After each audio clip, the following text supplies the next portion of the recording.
Jesus. Praise the name of Jesus. I'd like you to just bow your heads. Let's just pray. Precious Father, we thank you for your awesome presence that assures us of victory in everything we do. Lord, we work in perpetual victory because we are conscious of your presence. Sweet Holy Spirit, have your way. Take preeminence over the service and let your mighty name be glorified. And let every saint in the house say, Amen. Hallelujah. Amen. Hallelujah. Amen. On Monday evening, I was in the bathroom and I was bathing, and I heard the Holy Ghost spoke to me, and he said, all over the world, people are praying. Pastors are calling unto me. Everyone is calling unto me. But with a heart of unforgiveness. I came out of the bath immediately and I screamed. He said, if they call unto me with a heart of forgiveness, their prayers is hindered. And I sat down and I began to meditate on that word. Hence, this evening, I'll be speaking on the heart of forgiveness. The heart of forgiveness. All over the world, people are praying, calling unto God. Saints are praying. All Christians are praying. Muslims, everybody are praying all over the world. But prayer, do you know prayer is sacrifice? The Bible says the prayer of a sinner is an abomination to the Lord. So if you don't forgive, it means your prayer becomes an abomination to God. In Matthew chapter 5, verse 23 and 24, that is where the Bible says, even if you want to bring your sacrifice to the Lord, you want to bring your sacrifice to the altar, if you remember that you have a heavy heart or you've offended someone, it is better you leave down your sacrifice and go make peace with that person. Also, at the tree, Jesus hung on the tree. He said, Father, forgive them, for they know not what they do. Luke 23:34. Father, forgive them. Jesus, he had a heart of forgiveness. He said, forgive them, for they know not what they do. A lot of people don't understand the depth of the heart of forgiveness. People take it for granted, and it has sent many to hell and has kept many backward because many are living in the spirit of unforgiveness. Many Christians are living in the spirit of unforgiveness. Unforgiveness is one of the worst offenses of spirituality. It is one of the worst offenses of spirituality. Whenever the devil doesn't know what to do, he sends people into your life to offend you. He sends people into your life to offend you. He sends people into your life to offend you. What is forgiveness? Forgiveness means to give up resentment. Come on, say with me, resentment. Resentment. To give up resentment. To give up insults. You let it go. Forgiveness means to cease from bitterness. You cease from bitterness. It might be painful. You cease from it. Forgiveness means to write off the offense. You write it off. You write it off. Too many believers are having a heavy heart.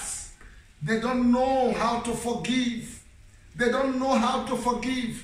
At such a time as this, I am calling to everyone under the sound of my voice to have the heart of forgiveness. The heart of forgiveness. Let it go. Let it go. I don't know who I'm speaking to under the sound of my voice. I don't know who has offended you. Let it go. Amen. Many of you need to call some of those people that you are angry with. Forgive them. Amen. At such a time like this. Hallelujah. Forgive them. And I tell you, you will not believe what will happen to you in the name of Jesus. Amen. Key points to note on forgiveness. Forgiveness, number one. Forgiveness is like a man who swallows poison and is expecting the offender to be affected. It's like a man who swallowed poison and is expecting the offender to be affected. Number two, life remains hot for the person who remains in hot. The person who remains in pain, life remains hot for him or her. Life remains hot for him or her because they've refused to let it go. They've refused to let it go. They are still holding back in pain. Number three, bitterness of heart deprives a person of the sweetness of life. Hallelujah. It deprives a person of the sweetness of life. You can't enjoy this life because you are bitter. You are bitter. Bitterness of heart deprives a person of the sweetness of life. And number 4 point, agreeing to remain in bitterness is agreeing to give the control of your life to another person.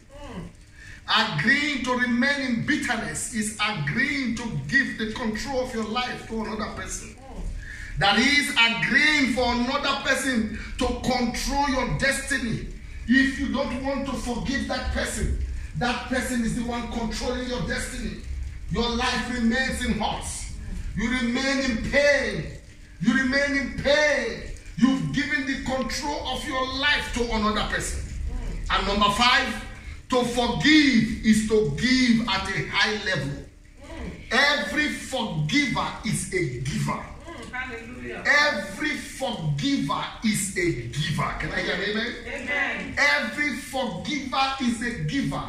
When you see people that knows how to forgive, they are givers. Amen. They are givers. When you find those that their hand is stiff, boxers, you know they don't forgive. Every forgiver is a giver. Men and women who knows how to forgive, knows how to give. They know how to give.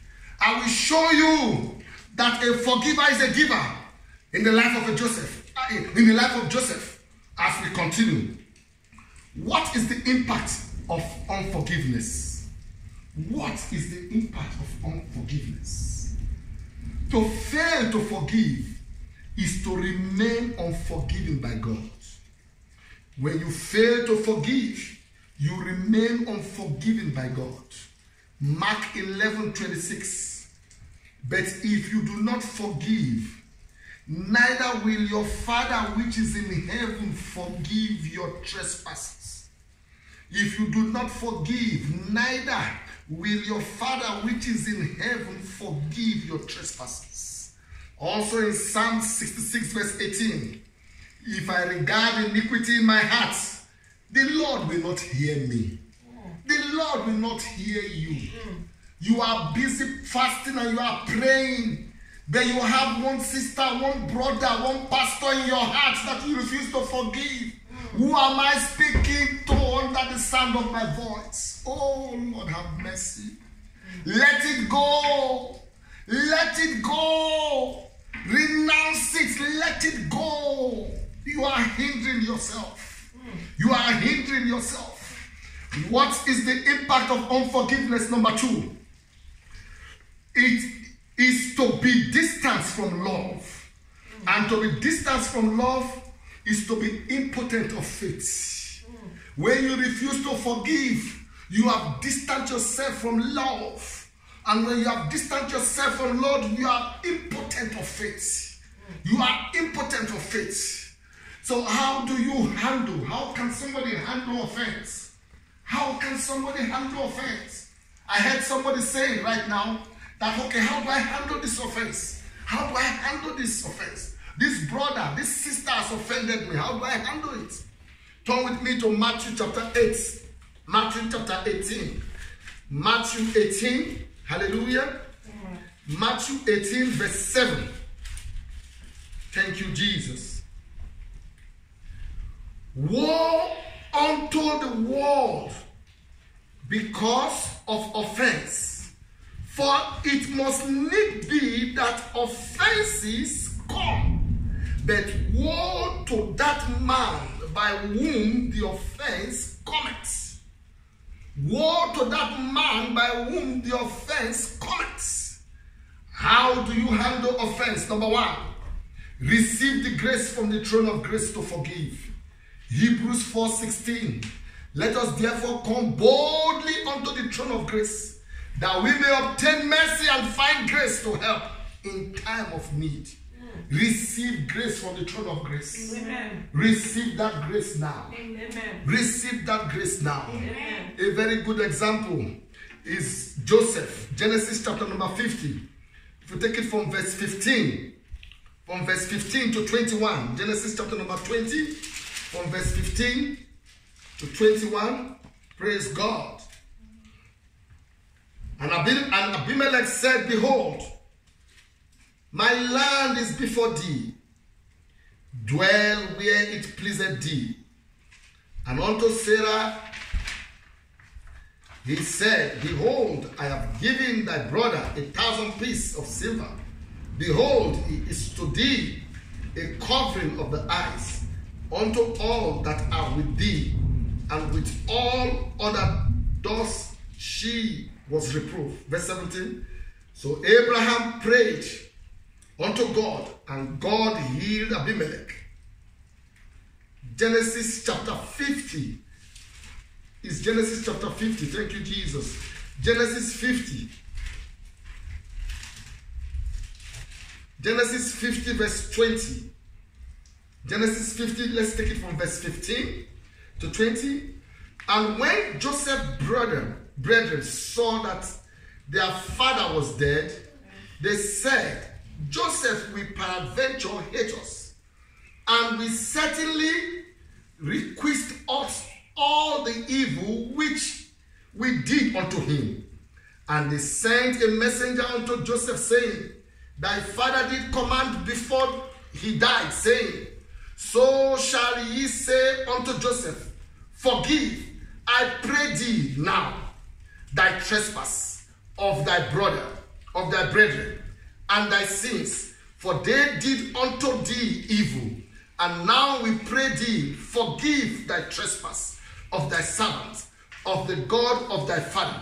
And Joseph wept when they spake unto him, and his brethren also wept, went and fell down before his face. And they said, behold, we be thy servants. And Joseph said unto them, fear not, for am I in the place of God? But, verse 20, that is where I'm going, verse 20 and 21. But as for you, you thought evil against me, but God meant it unto good, to bring to pass, as it is this day, to save much people alive. As it is this day, you meant it evil for me, but God turned it around to save the life of many. Joseph did not only forgive, but he took care of his brothers and other children. Hallelujah. A forgiver is a high giver. Amen. A forgiver, every forgiver is a high giver. Amen. Can I hear an amen? Amen. Can I hear an amen? Amen. How do you handle offense? Number 2, refuse to continuously bring up the past. Refuse to continuously bring up the past. You are always bringing up the past. In 2002, 18 years ago, you did this to me. 15 years ago, you did that to me. 2 years back, you did that to me. I will not forgive you. Refuse to bring out topics that reminds you of the past. Refuse it. Refuse it. Reject it. It should not be part and parcel of you. Philippians 3 verse 13. Paul said, brethren, I count not myself to have apprehended, But this one thing I do, forgetting those things which are behind, and reaching forth unto those things which are before. Forgetting those things which are behind, I let it go. I let it go. Let it go. It's not part of you. Your future is greater than your yesterday. Amen. Press forth towards your future. Amen. Press forth towards your future. Amen. Look ahead of you. Look ahead of you. Your tomorrow is greater than your today. Amen. Can I hear an amen? Amen. How do I handle offense? Number 3, pray for the offender. Come on, so we say pray for the offender. Pray for the offender. Pray for the offender. Job 42 verse 10.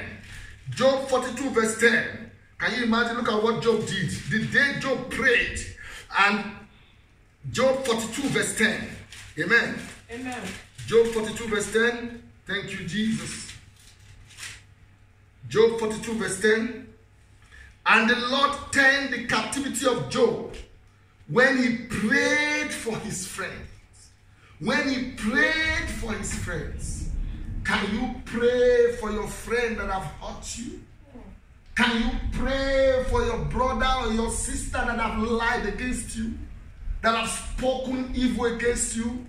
Can you pray that God should have mercy, forgive that person?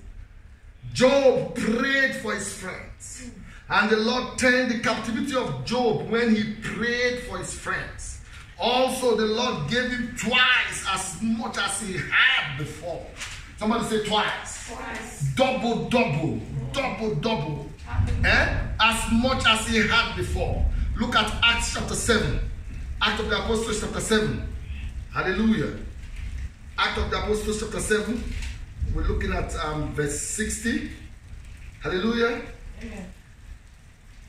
And he knelt down and cried with a loud voice, Lord, lay not these sins to their charge. And when he had said this, he fell asleep. Beloved, I want every one of us to inculcate this, to imbibe this in our life. Learn to pray for all of our offenders. They don't know what they do. Learn to pray for them. Learn to pray for them. How do you handle offense? Number 4, focus on God's plans for your life. Somebody say focus. Focus. Focus on God's plan for your life. Focus on the promises of God for you. The promises of God. And you will not have time to meditate on offense. Each time you focus on the promises of God, what He has ahead of you, you will not have time to begin to meditate on offenses, to begin to ponder on offenses. Focus on the plan of God for you. When Mandela came out of prison, he said bitterness. He said bitterness. There is no time to be bitter. Let us press forward. There is no time to be bitter. Let us press forward. Come on now. Somebody say press forward. Press forward. If you have time to answer offense, you have no time for your future. Each time you have time to answer offense, you have no time for your future. Each time you have time to answer offense, you have no time for your future.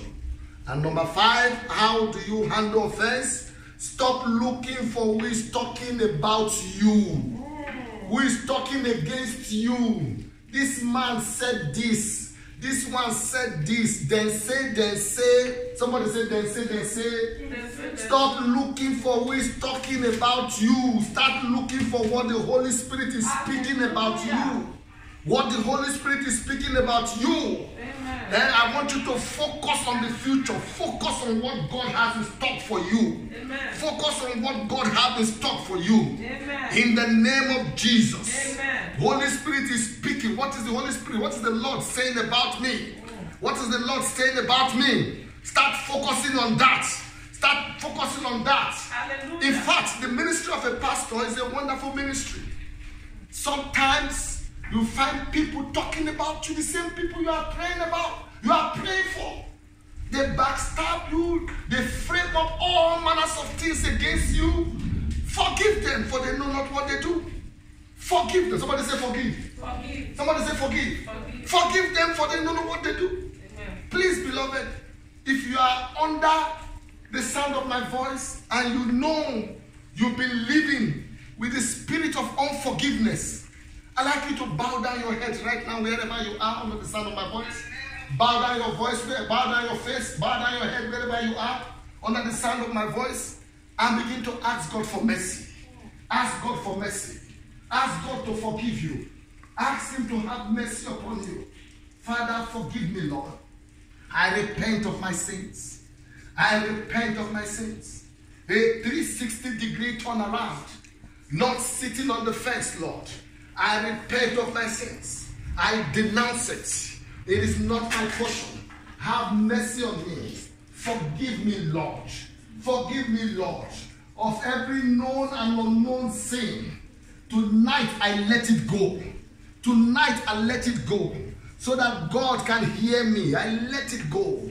I let it go. My prayers will not be hindered. My prayers will not be hindered. In the name of Jesus. Thank you, Holy Spirit. In Jesus' mighty precious name. Father, as many that have said that prayer, I decree, declare, and prophesy that let there be a genetic transformation from the realms of the Spirit that causes another life to begin to manifest from their inner man. In the name of Jesus. Amen. Thank you, Holy Spirit. Thank you, precious Daddy. In Jesus' mighty precious name. Amen. This is the end time ministry. Our vision and mandate is to raise an army that will uphold righteousness and prepare the church for the second coming of Christ. The Lord bless you. Thank you very much as we look forward to hearing from us again on Sunday in Jesus' mighty precious name. Amen. And to all sons of this ministry, join the army tonight. Join the army tonight as we'll be connected for prayers. It's an hour, 30 minutes prayer tonight from 12:30. Don't fail to be part of it. The Lord bless you in the name of Jesus. Amen. We are connecting into it rigorously. In Jesus' mighty precious name. Amen. Amen.